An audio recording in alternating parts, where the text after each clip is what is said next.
আমরা কথায় কথায় মানধাত্তার আমলে এই কথাটা বলি, কিন্তু কে মানধাত্তা? পুরাণ অনুসারে মানধাত্তা একজন প্রবল প্রতাপশালী বীর ছিলেন। তার বীরত্বে ভয় পেয়েছিলেন স্বয়ং দেবরাজ ইন্দ্র। তিনি মাত্র একদিনের মধ্যে স্বর্গ মর্ত পাতাল অধিকার করেছিলেন।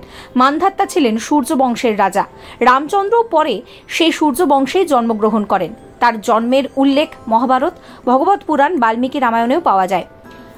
মা নয় বাবার গর্ভে জন্ম হয় মানধাত্তার। সূর্য বংশের রাজা যুবনেশ্বরের কোনো পুত্র ছিল না। পুত্র লাভের আশায় জঙ্গলে তিনি সাধুদের আশ্রমে গিয়ে তপস্যা শুরু করেন। তার সাধনায় সন্তুষ্ট হয়ে ঋষিরা পুত্র সন্তান কামনায় যজ্ঞ শুরু করেন।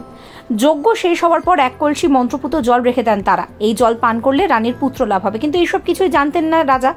রাতে তেষ্টা পাওয়ায় ওই কলসির জল তিনি পান করেন। পরের দিন সকালে কলসির জল কোথায় গেল তা ভেবে অবাক হন ঋষিরা। তখন রাজা বলেন যে কলসির জল তিনি পান করেছেন। এই সমস্ত কথা জানিয়ে ঋষিরা বলেন যে মন্ত্রপুত জল পান করায় তারই গর্ভে এবার পুত্র সন্তান হবে। এর 100 বছর পর তার পেটের বাঁ দিকে বিদীর্ণ করে ভূমিষ্ঠ হন মানধাত্তা। তাকে স্বয়ং দুধ পান করান ইন্দ্র। মায়ের গর্ভে জন্ম না হওয়ায় মানধাত্তা কার দুধ খেয়ে বড় হবে তা নিয়ে সমস্যা দেখা যায়। তাই শিশুকে বাঁচাতে এগিয়ে আসেন দেবরাজ ইন্দ্র। নিজের তর্জনী মানধাত্তার মুখের উপরে পুরে দিয়ে তিনি বলেন, মাম আয়াম ধাতা, অর্থাৎ আমাকে পান করো। সেখান থেকেই এই পুত্রের নাম রাখা হয় মামধাতা বা মানধাত্তা। ইন্দ্রের সেই আঙ্গুল ছিল অমৃতখরা। Follow for more.